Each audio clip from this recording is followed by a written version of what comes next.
Hello everybody, SPYderCrusher here. It is June 30th, 2011, and this is a short video about what the tick is doing intraday.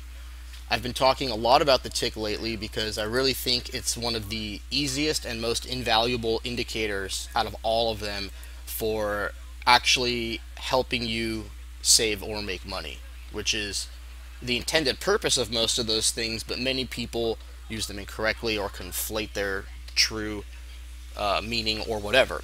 The tick is very simple to understand. It's the number of New York Stock Exchange stocks that are either up or zero ticking.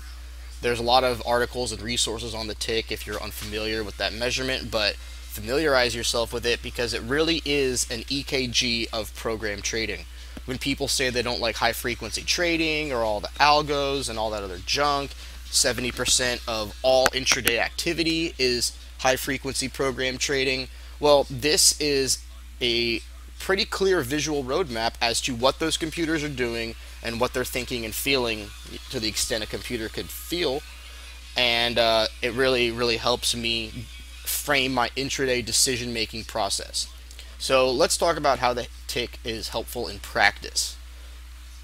If I already have a trade that I want to execute, I've decided that there's attractive risk-reward metrics, I've decided that now is a good time to enter the trade, I've decided that the market is good for the trade, all those things, I'm ready to go. Well, now I'm sitting here at my desk and I need to pull the trigger. So what do? Do I just click buy? Do I just do it at any old time? Well, yeah, sure you could. But what I've found is that incorporating the tick indicator into your buys and sells shaves pennies to dimes or whatever off of your price, so you get a better execution. So the point is, if I already decided to go long some stock today and I decided to just click I'm gonna go long right here, all things being equal, it would be better to buy that stock down here while the market is a little bit lower. It just creates a higher chance that due to the ebb and flow of the market that your particular stock might be down 3, 4, 5, 6, 7 cents from where it was. Now you might say 3, 4, 5, 6, 7 cents, are you kidding me?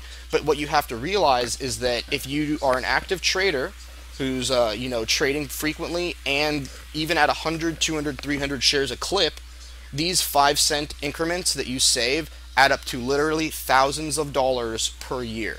I've done the math on my own trading and it's pretty incredible. I mean, $700 extra in profit or less fees or whatever you want to call it, just by virtue of changing your click times by a matter of 10 or 15 minutes. So now let's get into the more nuts and bolts interpretation of this indicator that we're looking at. I'm not going to explain the lines and stuff because I've done that before. You can check some of my other videos or blogs about that. Basically, they're just averages of the tick, and the tick itself is blocked out. And the way I make my decisions is I fade the extreme signals. So when we have both the blue line and the purple shorter line above the 0 EMA and hitting the outer boundary, that would be a fade signal. So right here, this was oversold for the short-term moving average, but not the long one.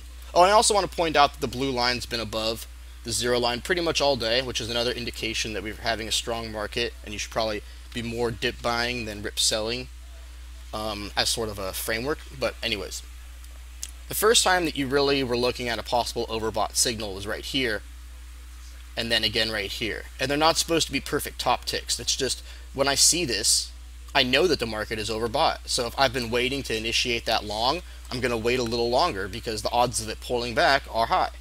And that's exactly how you use this indicator. So, over here, you can see that we just barely, had enough to get oversold. And then just right here again, we're just barely getting overbought. So, like I said, it's not an S&P futures trading program. It's just these little dips and sways that occur naturally. If you can capitalize on them, really improve your trading. So just to show you a last real-life example, this stock, XRTX, I picked at random, has been having a couple compression breakouts the last few days, today included. Suppose you wanted to use the tick to help position for this. You can see that the tick oversold areas were better entries.